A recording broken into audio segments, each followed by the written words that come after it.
आशा करते हैं कि आप लोग अच्छे होंगे और आप लोगों की Allahabad high court group D परीक्षा की तैयारी बेहतर चल रही होगी। तो चलिए क्लास को शुरू करते हैं। क्लास को शुरू करने से पहले अगर आप लोगों ने अभी तक इस वीडियो को लाइक नहीं किया है तो प्लीज़ वीडियो को लाइक कीजिएगा और अपने तमाम दोस्तों में इस वीडियो को ज़्यादा से ज़्यादा शेयर कीजिएगा। तो पहला क्वेश्चन देखेगा, इसकी पीडीएफ आपको हमारे व्हाट्सएप ग्रुप पर मिल जाएगी। लिंक वीडियो के डिस्क्रिप्शन में दिया गया है। वीडियो के डिस्क्रिप्शन में जाइए, लिंक पर क्लिक कीजिए, आप ऑटोमेटिक हमारा व्हाट्सएप ग्रुप जो है वो ज्वाइन कर लेंगे। आपको करना कुछ नहीं है, सिर्फ लिंक पर क्लिक करना है। पहला क्वेश्चन हमारा है कि ऑस्कर पुरस्कार प्राप्त करने वाले प्रथम व्यक्ति कौन थे? दिलीप कुमार, भानु अथैया, लता मंगेशकर, सत्यजीत रे।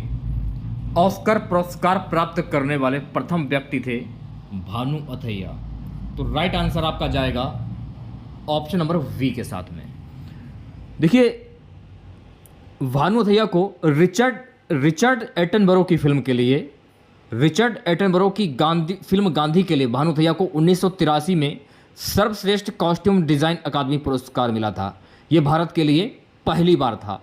ऑस्कर के अलावा भानु अथैया ने 2 सर्वश्रेष्ठ कॉस्ट्यूम डिज़ाइन राष्ट्रीय पुरस्कार जीते हैं, एक लगान के लिए, दूसरा 1991 की फिल्म लेकिन के लिए। और इनका निधन 91 वर्ष की आयु में इनका निधन हुआ था। ठीक है, ये भारत की पहली अकादमी पुरस्कार विजेता भी हैं, ये भी आपको ध्यान में रखना है। तो जो भी मैंने आपको फैक्ट बताए हैं, इन फैक्ट को आप अच्छे से याद कर लीजिए। अगला क्वेश्चन देखिए, पूछा गया था कि राष्ट्रीय विकास परिषद की स्थापना किस वर्ष में हुई थी? 1948, 1954, 1942 या 1952? राष्ट्रीय विकास परिषद की स्थापना कब हुई थी? तो मेरे प्यारे साथियों, राष्ट्रीय विकास परिषद की स्थापना वर्ष 1952 में हुई थी। तो राइट आंसर आपका जाएगा ऑप्शन नंबर डी के साथ में। अगला प्रश्न हमारा है कि मृत शरीर पानी में क्यों तैरता है? मृत्यु के बाद शारीरिक भार कम होने से, तापमान शून्य होने से बर्फ सा तैरता है, तापमान शून्य होने से बर्फ सा तैरता है, शरीर द्वारा विस्थापित पानी का भार शरीर के भार से अधिक होता है। उपरोक्त तीनों क्या कारण है कि मृत शरीर पानी में तैरता है? इसका कारण है शरीर द्वारा विस्थापित पानी का भार शरीर के भार से अधिक होता है। तो राइट आंसर आपका जाएगा ऑप्शन नंबर सी के साथ में।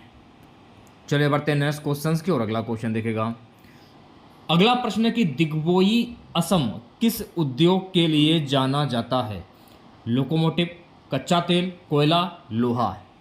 दिग्बोई असम किस उद्योग के लिए जाना जाता है? सो मेरे प्यारे साथियों, दिग्बोई असम जो है ना, कच्चा तेल के लिए जाना जाता है। तो राइट आंसर आपका जाएगा ऑप्शन नंबर वी के साथ में।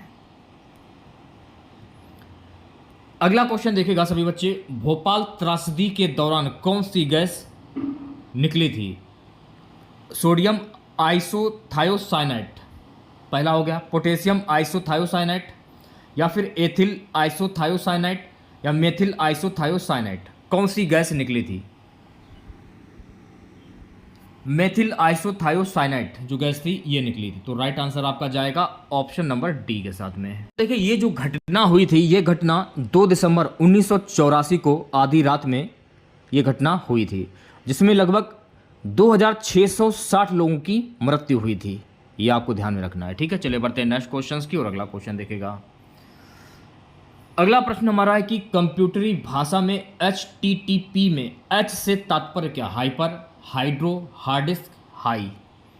कंप्यूटरी भाषा में HTTP में H से तात्पर्य क्या है?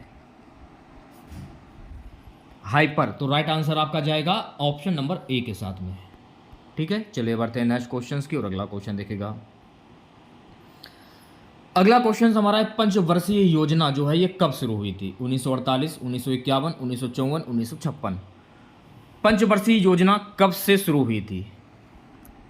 तो पंचवर्षीय योजना जो है ना 1951 से शुरू हुई थी। तो राइट आंसर आपका जाएगा ऑप्शन नंबर वी के साथ में। पूरी डेट याद कर लीजिए। पंचवर्षीय योजना जो है ना, तो आप डेट याद कर लीजिए, सन 1951 से 1956 के बीच में जो प्रथम पंचवर्षीय योजना थी ये शुरू हुई थी। ये आपको ध्यान रखना है। तो द्वितीय पंचवर्षीय योजना की अगर हम बात करें तो द्वितीय पंचवर्षीय योजना 1956 से 1961 के बीच में शुरू हुई थी। तृतीय पंचवर्षीय योजना 1961 से 1966 के बीच में शुरू हुई थी। चौथी पंचवर्षीय योजना 1969 से 1974 के बीच में शुरू हुई थी। तो ये सारी चीज़ें आपको ध्यान रखनी है, क्योंकि पंचवर्षीय योजना से भी आपसे प्रश्न पेपर में पूछा जा सकता है। अगला प्रश्न हमारा है कि निम्न में से कौन सी रबी की फसल नहीं है? गेहूं, जौ, चावल या चना? देखिए, चावल जो है ना ये रबी की फसल नहीं है। चावल जो है ना ये खरीफ की फसल है। गेहूं हुआ, जौ हुआ और चना हुआ, ये आपकी रबी की फसलें हो जाएंगी। अब देखिए, यहाँ पर आपको एक पॉइंट ध्यान में और रखना है कि जो रबी की जो फसलें होती हैं ना, ये अक्टूबर नवंबर के बीच में बोई जाती हैं। कब बोई जाती हैं? अक्टूबर नवंबर के बीच में बोई जाती हैं। चलिए बढ़ते हैं नेक्स्ट क्वेश्चन की और अगला क्वेश्चन देखेगा। सो गाइस, नेक्स्ट क्वेश्चन हमारा है कि प्रारंभिक शिक्षा का निर्धारित आयु वर्ग क्या है? 4 से 16 वर्ष, 5 से 14 वर्ष, 6 से 14 वर्ष या 8 से 14 वर्ष? प्रारंभिक शिक्षा का निर्धारित आयु वर्ग क्या है? 6 से 14 वर्ष। तो राइट आंसर आपका जाएगा सी ऑप्शंस के साथ में। ठीक है, नेक्स्ट क्वेश्चन देखेगा सभी बच्चे। योजना आयोग के प्रथम अध्यक्ष कौन थे? Jawaharlal Nehru, K C. Neogi, professor P C. Mahalanobis, doctor Rajendra Prasad. योजना आयोग के प्रथम अध्यक्ष थे जवाहरलाल नेहरू। तो राइट आंसर आपका जाएगा ऑप्शन नंबर ए के साथ में। योजना आयोग को हटाकर अब नीति आयोग कर दिया गया है। ठीक है, ये आपको ध्यान रखना है, क्योंकि नीति आयोग से अक्सर पेपर में प्रश्न पूछ लिया जाता है। और नीति आयोग की स्थापना 1 जनवरी 2015 को हुई थी। और इसके अध्यक्ष कौन है? तो इसके अध्यक्ष हैं माननीय प्रधानमंत्री नरेंद्र मोदी। चलिए बढ़ते हैं नेक्स्ट क्वेश्चन की और अगला क्वेश्चन देखेगा सभी बच्चे। कादम्बरी पुस्तक के लेखक कौन है? बाणभट्ट, जयशंकर प्रसाद, मुंशी प्रेमचंद, कबीरदास। कादम्बरी पुस्तक के लेखक कौन है? कादम्बरी पुस्तक के लेखक हैं बाणभट्ट। तो राइट आंसर आपका जाएगा ऑप्शन नंबर ए के साथ में। चलिए बढ़ते हैं नेक्स्ट क्वेश्चन की और अगला क्वेश्चन देखेगा सभी बच्चे। शेर ए पंजाब के नाम से कौन विख्यात है? लाला लाजपत राय, सरदार पटेल, भगत सिंह, चंद्रशेखर आजाद। तो लाला लाजपत राय जो है ना ये शेर ए पंजाब के नाम से प्रसिद्ध हैं। तो राइट आंसर आपका जाएगा ऑप्शन नंबर ए। प्यारे बच्चों, अगर आपसे ये पूछ लिया जाए पेपर में कि servants of the people society की स्थापना किसने की थी? तो इसकी स्थापना लाला लाजपत राय के द्वारा की गई थी। तो ये आपको ध्यान में रखना है। एक प्रश्न यहाँ से और बन जाता है, लाला लाजपत राय ने हरियाणा के किस जिले से स्वदेशी आंदोलन में भाग लिया था? तो हिसार जिले से लिया था। ये भी आपको ध्यान में रखना है। चलिए बढ़ते हैं नेक्स्ट क्वेश्चन की और अगला क्वेश्चन देखेगा। वह उपभोक्ता वस्तु जिसके आयात के लिए सरकार महत्तम राशि खर्च करती है? खाद्य पदार्थ, पेट्रोलियम पदार्थ, खनिज पदार्थ, रासायनिक पदार्थ। वह उपभोक्ता वस्तु जिसके आयात के लिए सरकार महत्तम राशि खर्च करती है? पेट्रोलियम पदार्थ। तो राइट आंसर आपका जाएगा ऑप्शन नंबर वी के साथ में। अगला प्रश्न देखेगा सभी बच्चे। भारत में मुगल साम्राज्य के संस्थापक कौन थे? बाबर, हुमायूं, अलाउद्दीन खिलजी या अकबर? भारत में मुगल साम्राज्य के संस्थापक थे बाबर। तो राइट आंसर आपका जाएगा ऑप्शन नंबर ए के साथ में। अच्छा बच्चों, अगर आपसे ये पूछ लिया जाए कि भारत में मुगल साम्राज्य की स्थापना कब हुई थी? ये तो आपको पता चल गया कि मुगल साम्राज्य की स्थापना बाबर ने की थी। और कब की थी? तो बाबर ने मुगल साम्राज्य की स्थापना वर्ष 1526 ईस्वी में की थी। आप लोगों को याद होगा कि पानीपत का जो पहला युद्ध हुआ था वर्ष 1526 में बाबर और लोदी वंश के इब्राहिम लोदी के बीच में। और इस लड़ाई में बाबर ने लोदी वंश के जो संस्थापक थे उनको हराकर मुगल वंश की स्थापना की थी। ठीक है, तो ये आपको ध्यान में रखना है। क्वेश्चंस तो काफ़ी सारे बन जाते हैं बाबर के द्वारा, बहुत सारे युद्ध भी लड़े गए थे, लेकिन जो मेन पॉइंट है आपको उस पॉइंट को ध्यान में रखना है। आप लोगों ने देखा होगा कि कभी कभी अगर प्रश्न आपसे पूछ लिया जाता कि पानीपत का प्रथम युद्ध कब हुआ था, और ऑप्शंस में 1526 भी दिया जाता है और पूरी डेट भी दी जाती है। तो पानीपत का जो प्रथम युद्ध हुआ था 21 अप्रैल 1526 को इब्राहिम लोदी और बाबर के बीच में, जिसमें बाबर की जीत हुई थी। और एक लड़ाई और हुई थी खानवा का युद्ध, राणा सांगा और बाबर के बीच में, इसमें भी बाबर की जीत हुई। इस वर्ष 17 मार्च 1527 ईस्वी को और चंदेरी का युद्ध हुआ था बाबर के द्वारा। इसलिए चंदेरी की जो लड़ाई लड़ी गई थी मेदिनी राय और बाबर के बीच में लड़ी गई थी, ये भी युद्ध जो है बाबर के द्वारा ही जीता गया था। 29 मार्च 1528 को ये युद्ध हुआ था, चंदेरी की लड़ाई। तो ये भी आपको ध्यान में रखना है। चलिए बढ़ते हैं नेक्स्ट क्वेश्चन की ओर। अगला क्वेश्चन देखिएगा, डेविस कप जो है ये किस खेल से संबंधित है? क्रिकेट, फुटबॉल, लॉन टेनिस या हॉकी? डेविस कप का संबंध किस खेल से है? तो डेविस कप का संबंध लॉन टेनिस से होगा। तो राइट आंसर आपका जाएगा ऑप्शन नंबर सी के साथ में। ठीक है, नेक्स्ट क्वेश्चन देखेगा सभी बच्चे। अगला प्रश्न हमारा है कि हरारे किस देश की राजधानी है? New Zealand, Zimbabwe, Nigeria, Namibia? Harare जो है ना ये जिम्बाब्वे की राजधानी है। तो राइट आंसर आपका जाएगा ऑप्शन नंबर वी के साथ में। अगला प्रश्न देखिएगा सभी बच्चे। अगला प्रश्न हमारा है, सितारा देवी किस नृत्य की अध्यापिका हैं? कथक, भरतनाट्यम, कथकली, कुचिपुड़ी? सितारा देवी किस नृत्य की अध्यापिका हैं? तो गाइस सितारा देवी जो है ना ये कथक नृत्य की अध्यापिका हैं। तो राइट आंसर आपका जाएगा ऑप्शन नंबर ए के साथ में। 118वां क्वेश्चन हमारा है, भारत में सबसे बड़ा चिड़ियाघर कौन सा? अब देखिए ऑप्शंस में जो दिया है आंसर आपका जाएगा जूलॉजिकल गार्डन कोलकाता। वैसे राइट आंसर आपका ये जाएगा, लेकिन भारत का सबसे बड़ा जो चिड़ियाघर है वो है Arignar zoological park, Chennai. Arignar zoological park, Chennai. पूरा नाम इसका यही होगा वैसे तो। अगर आप कंफ्यूज हो रहे हैं तो आपको कंफ्यूज होने की ज़रूरत नहीं है। पूरा नाम है अरीनगर जूलॉजिकल पार्क, चेन्नई। ठीक है, वैसे ऑप्शंस के हिसाब से आपका ये हो जाएगा आंसर। ठीक है, चलिए बढ़ते हैं नेक्स्ट क्वेश्चन की और। अगला क्वेश्चन देखेगा, अंतर्राष्ट्रीय संस्था WHO का मुख्यालय कहाँ पर है? जेनेवा, USA, न्यूयॉर्क या पेरिस? अंतर्राष्ट्रीय संस्था WHO का मुख्यालय जेनेवा में स्थित है। तो राइट आंसर आपका जाएगा ऑप्शन नंबर ए के साथ में। पूरा याद कर लीजिए, अंतर्राष्ट्रीय WHO का मुख्यालय जिनेवा स्विट्जरलैंड में स्थित है और इसकी स्थापना 7 अप्रैल 1948 को हुई थी। और विश्व स्वास्थ्य सभा, ये आप लोगों ने नाम सुना होगा, विश्व स्वास्थ्य सभा, इसे बोलते हैं WHA। एक होता है WHO विश्व स्वास्थ्य संगठन, एक होता है WHA यानी विश्व स्वास्थ्य सभा। इसकी पहली बैठक 24 जुलाई 1948 को हुई थी। तो ये भी आपको ध्यान में रखना है।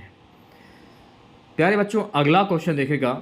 अगला क्वेश्चन है, दक्षिणी ध्रुव पर सबसे पहले पहुंचने वाले व्यक्ति कौन थे? Robert Peary, Edmund Hillary, Yuri Gagarin, Anderson? दक्षिणी ध्रुव पर पहुंचने वाले पहले व्यक्ति कौन थे? तो राइट आंसर आपका जाएगा ऑप्शन नंबर डी के साथ, एंडरसन। 21वां क्वेश्चन देखेगा। 21वां क्वेश्चन हमारा है कि राष्ट्रपिता महात्मा गांधी ने अपनी जीवनी किस भाषा में लिखी? हिंदी, अंग्रेजी, गुजराती या उर्दू? महात्मा गांधी ने अपनी जीवनी जो है वो किस भाषा में लिखी है? तो महात्मा गांधी ने अपनी जीवनी अंग्रेजी भाषा में लिखी है। तो राइट आंसर आपका जाएगा ऑप्शन नंबर वी के साथ में। सो गाइस, अगला क्वेश्चन देखेगा। नेक्स्ट क्वेश्चन क्या है? अगला प्रश्न हमारा है, प्रथम मानव निर्मित उपग्रह किस देश ने छोड़ा? रूस, USA, जापान या चीन? प्रथम मानव निर्मित उपग्रह किस देश ने छोड़ा था? तो ये छोड़ा गया था रूस के द्वारा। तो राइट आंसर आपका जाएगा ऑप्शन नंबर ए के साथ में। अगला प्रश्न, हिरोशिमा पर पहला परमाणु बम कब गिराया गया? 6 अगस्त, 7 अगस्त, 9 अगस्त या 8 अगस्त?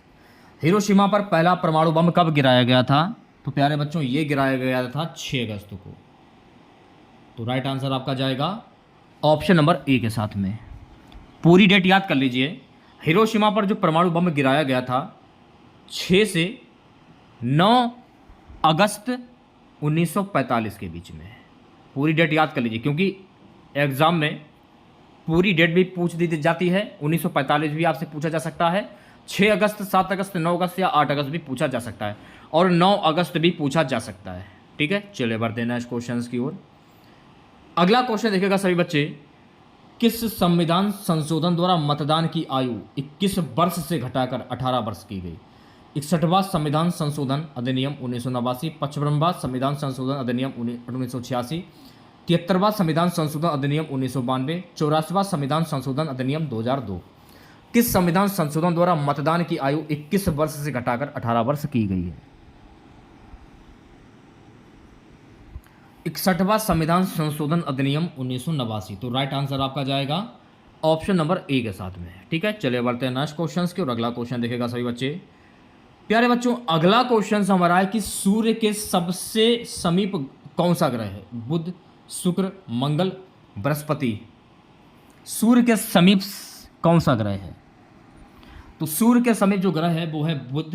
तो राइट आंसर आपका जाएगा ऑप्शन नंबर ए के साथ में। ये वाला क्वेश्चन एक बार और देख लीजिए आप लोग।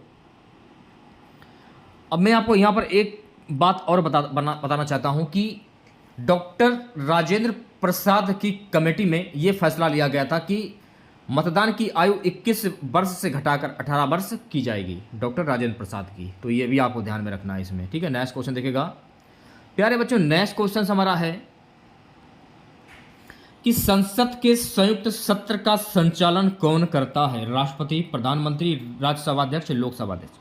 अगर आपने अभी तक यार वीडियो को लाइक नहीं किया है तो यार क्या कर रहे हो और वीडियो को लाइक नहीं करते हो। मैं आपको पीडीएफ भी फ्री में दे रहा हूं, कोई पैसा नहीं ले रहा हूं मैं आप लोगों से, कोई भी पैसा, एक चवन्नी भी मैं आपसे नहीं ले रहा हूं। सिर्फ मैं आपसे ये बोल रहा हूं, अगर आप वीडियो को देख रहे हैं ना तो यार क्या कर रहे हो, वीडियो को लाइक कीजिए, ज़्यादा से ज़्यादा शेयर कीजिए, ज़्यादा से ज़्यादा। इसकी पीडीएफ आपको हमारे व्हाट्सएप ग्रुप पर मिल जाएगी, लिंक वीडियो के डिस्क्रिप्शन में दिया गया है। जल्दी से जाइए और ज्वाइन कर लीजिए आप लोग। संसद के संयुक्त सत्र का संचालन कौन करता है? तो प्यारे बच्चों, लोकसभा अध्यक्ष। तो राइट आंसर आपका जाएगा ऑप्शन नंबर डी के साथ में। ठीक है, अगला क्वेश्चन हमारा है कि खजुराहो में पाए गए ऐतिहासिक स्मारक किस काल के हैं? चंदेल, पाल, चोल या पल्लव? खजुराहो में पाए गए ऐतिहासिक स्मारक किस काल के हैं? चंदेल काल के। तो राइट आंसर आपका जाएगा ऑप्शन नंबर ए के साथ में। चलिए बढ़ते हैं नेक्स्ट क्वेश्चन की और अगला क्वेश्चन देखेगा सभी बच्चे। एक मार्क किसके मानक की गारंटी है? गुणवत्ता, मात्रा, वजन, आकार। एक मार्क किसके मानक की गारंटी है? सो गाइस, एक मार्क जो है ना गुणवत्ता मानक की गारंटी है। तो राइट आंसर आपका जाएगा ऑप्शन नंबर ए के साथ में। अगला क्वेश्चन देखेगा सभी बच्चे। अगला क्वेश्चन हमारा पानीपत की जो तीसरी लड़ाई थी ये किस वर्ष में लड़ी गई थी? 1526 ईस्वी, 1539 ईस्वी, 1605 ईस्वी या 1761 ईस्वी? पानीपत की तीसरी जो लड़ाई है ना गाइस, ये लड़ी गई थी वर्ष 1761 ईस्वी में। तो राइट आंसर आपका जाएगा ऑप्शन नंबर डी के साथ में। ये तो आपको पता चल गया कि पानीपत की तीसरी लड़ाई वर्ष 1761 में लड़ी गई थी। तो अच्छा, किसके बीच में लड़ी गई थी? तो ये लड़ी गई थी मराठा सदाशिवराव भाऊ और अफगानिस्तान के शासक अहमद शाह अब्दाली के बीच में, और इस युद्ध में अब्दाली की जीत हुई थी। अच्छा, अगर आपसे ये पूछ लिया कि पानीपत का प्रथम युद्ध कब हुआ था, ये तो मैंने अभी बताया आप लोगों को। 21 अप्रैल 1526 को बाबर और इब्राहिम लोदी के बीच में, और इस युद्ध में बाबर की जीत हुई थी। पानीपत का द्वितीय युद्ध कब हुआ था? तो पानीपत का द्वितीय युद्ध 5 नवंबर 1556 को अकबर एवं हेमचंद हकीम शाह सूरी का सेनापति के बीच में हुई थी, और इस युद्ध में अकबर की जीत हुई थी। तो ये सारे पॉइंट आपको ध्यान में रखने हैं। अगला क्वेश्चन देखेगा सभी बच्चे। प्यारे बच्चों, अगला क्वेश्चन हमारा है कि राष्ट्रपति द्वारा राज्यसभा के लिए मनोनीत की गई सदस्यों की संख्या 2, 6, 8 या 12? राष्ट्रपति द्वारा राज्यसभा के लिए मनोनीत की गई सदस्यों की संख्या कितनी होती है? तो 12 होती है। तो राइट आंसर आपका जाएगा ऑप्शन नंबर डी के साथ में। ठीक है, सेशन को शेयर कर दीजिएगा और आप लोग, और वीडियो को जल्दी से लाइक। अगला क्वेश्चन देखिएगा, भारतीय राजनीतिक एकता का प्रतीक क्या है? जनता, सार्वजनिक मताधिकार, राजनीतिक पार्टियां, मंत्रीगण। भारतीय राजनीतिक एकता का प्रतीक क्या है?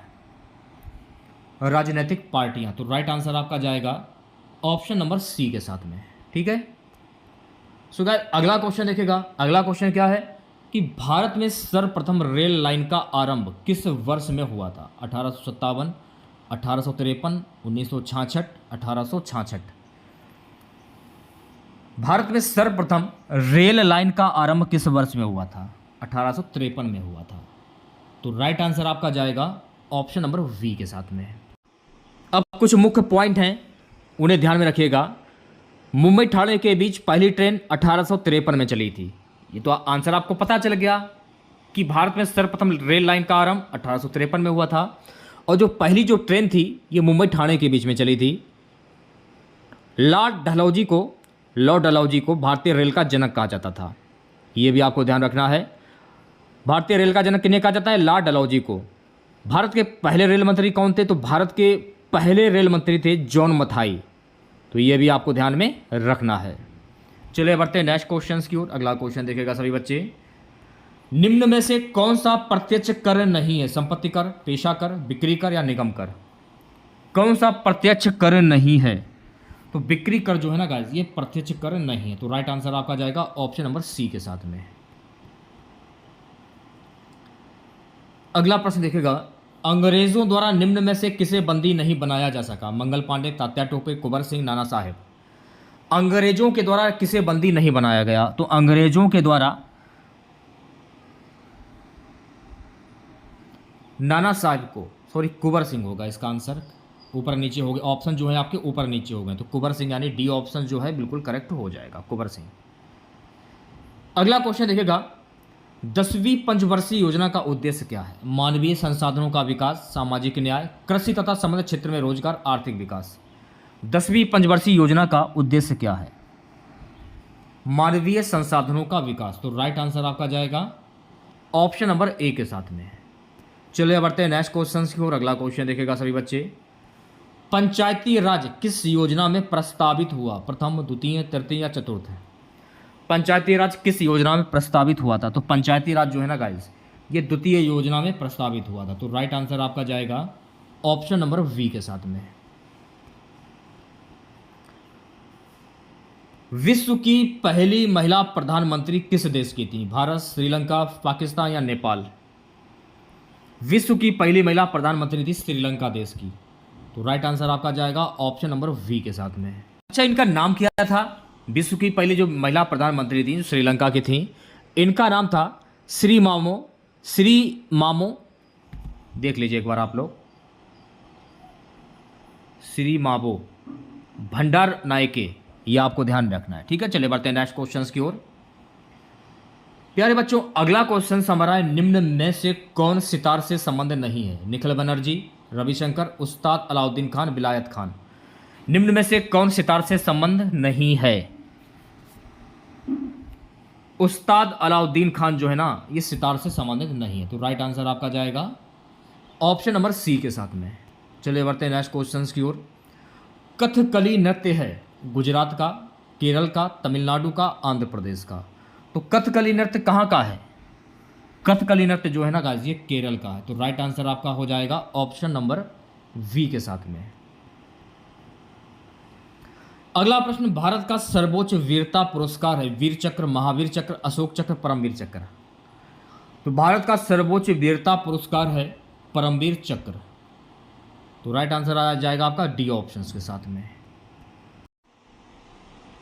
चलिए बढ़ते हैं नेक्स्ट क्वेश्चन की ओर। अगला क्वेश्चन देखेगा सभी बच्चे, उत्तर प्रदेश में मिड डे मील कार्यक्रम कब आरंभ किया गया? वर्ष 1985 में, वर्ष 1990 में, वर्ष 1995 में, वर्ष 1997 में? यूपी में मिड डे मील कार्यक्रम कब आरंभ किया गया? वर्ष 1995 में। तो राइट आंसर जाएगा ऑप्शन नंबर सी के साथ में। सो गाइस, अगला क्वेश्चन देखेगा, उत्तर प्रदेश में प्रारंभिक शिक्षा के लिए स्कूल चलो अभियान कब शुरू हुआ? वर्ष 1999 में, वर्ष 2000 में, वर्ष 2001 में, वर्ष 2002 में? उत्तर प्रदेश में प्रारंभिक शिक्षा के लिए स्कूल चलो अभियान कब शुरू हुआ? वर्ष 2000 में। तो राइट आंसर आपका जाएगा ऑप्शन नंबर वी के साथ में। चलिए बढ़ते हैं नेक्स्ट क्वेश्चन की ओर। उत्तर प्रदेश में रेणुकूट में हिडाल्को की स्थिति का मुख्य कारण है इसकी निकटता सस्ते श्रम में, कच्चे माल से, बाजार से, शक्ति के स्रोत से? उत्तर प्रदेश में रेणुकूट में हिडाल्को की स्थिति का मुख्य कारण इसकी निकटता शक्ति के स्रोत से। तो राइट आंसर आपका जाएगा ऑप्शन नंबर डी के साथ में। प्यारे बच्चों, अगला क्वेश्चन देखिएगा क्या है। अगला क्वेश्चन हमारा है, उत्तर प्रदेश में परंपरागत औद्योगिक वस्तु क्षेत्र उत्पादन में मीटर टन के रूप में अधिकतम योगदान है सीमेंट का, सूती धागे का, चीनी का, वनस्पति का? चीनी का। तो राइट आंसर आपका जाएगा ऑप्शन नंबर सी के साथ में। सो गाइस, अगला क्वेश्चन देखेगा। अगला क्वेश्चन हमारा है, उत्तर प्रदेश उद्योग बंधु का उद्देश्य है उत्तर प्रदेश में उत्पादित वस्तुओं के निर्यात को प्रोत्साहित करना, बी है औद्योगिक इकाइयों की समयबद्ध स्थापना सुनिश्चित करना, सी है व्यावसायिक प्रशासन में प्रशिक्षण प्रदान करना, डी है उद्योगों के लिए ऋण प्रदान करना। उत्तर प्रदेश उद्योग बंधु का उद्देश्य क्या है? औद्योगिक इकाइयों की समयबद्ध स्थापना सुनिश्चित करना। तो राइट आंसर आपका जाएगा ऑप्शन नंबर वी के साथ में। सो गाइस अगला प्रश्न देखेगा। अगला प्रश्न क्या है? उत्तर प्रदेश शासन ने संगीत रत्न पुरस्कार जिसकी स्मृति में प्रारंभ किया वे हैं उस्ताद रशीद अहमद, उस्ताद निसार हुसैन खां, उस्ताद बिस्मिल्लाह खां, पंडित रविशंकर। उस्ताद बिस्मिल्लाह खां। तो राइट आंसर आपका जाएगा ऑप्शन नंबर सी के साथ में। प्यारे बच्चों अगला क्वेश्चन देखिएगा। चुनारगढ़ में अनूप वेदिका है जिनकी वे हैं आदि शंकराचार्य, भर्तृहरि, चैतन्य, रामानंद। चुनारगढ़ में अनूप वेदिका है जिनकी वे हैं भर्तृहरि। तो राइट आंसर आ जाएगा आपका वी ऑप्शन के साथ में भर्तृहरि। सो गाइस 148वां क्वेश्चन देखेगा। सूची 1 को सूची 2 के साथ सम्मिलित कीजिए तथा सूची के नीचे दिए गए कूट से सही उत्तर का चयन कीजिए। तो राइट आंसर आपका जाएगा ऑप्शन नंबर वी के साथ में। अब सुमेल कैसे करना है वो भी देख लीजिए। अयोध्या का हो जाएगा कनक भवन से, चित्रकूट का कामतगिरी पर्वत से हो जाएगा, बांदा का कालिंजर दुर्ग, बाराबंकी का देवासरी। तो इस प्रकार से जो है आप लोग सुमेल कर सकते हैं। ठीक है, चलिए बढ़ते हैं नेक्स्ट क्वेश्चन की। अगला क्वेश्चन देखेगा। सूची 1 को सूची 2 से सुमेलित कीजिए तथा सूची के नीचे दिए गए कूट से सही उत्तर का चयन कीजिए। तो राइट आंसर की अगर मैं बात करूं तो राइट आंसर आपका जाएगा ऑप्शन नंबर सी के साथ में। अब सुमेल कैसे करना है वो भी देख लीजिए। जालौन का 84 गुम्बद से हो जाएगा, मुरादाबाद का जामा मस्जिद से हो जाएगा, कुशीनगर का बौद्ध स्तूप से और चित्रकूट का कामतगिरी पर्वत से हो जाएगा। तो इस प्रकार से जो है आप लोग सुमेल कर सकते हैं। आज की क्लास का लास्ट क्वेश्चन रहेगा। अति लोकप्रिय धार्मिक पत्रिका कल्याण प्रकाशित होती है मथुरा से, ऋषिकेश से, गोरखपुर से या वाराणसी से? अति लोकप्रिय धार्मिक पत्रिका कल्याण कहाँ से प्रकाशित होती है?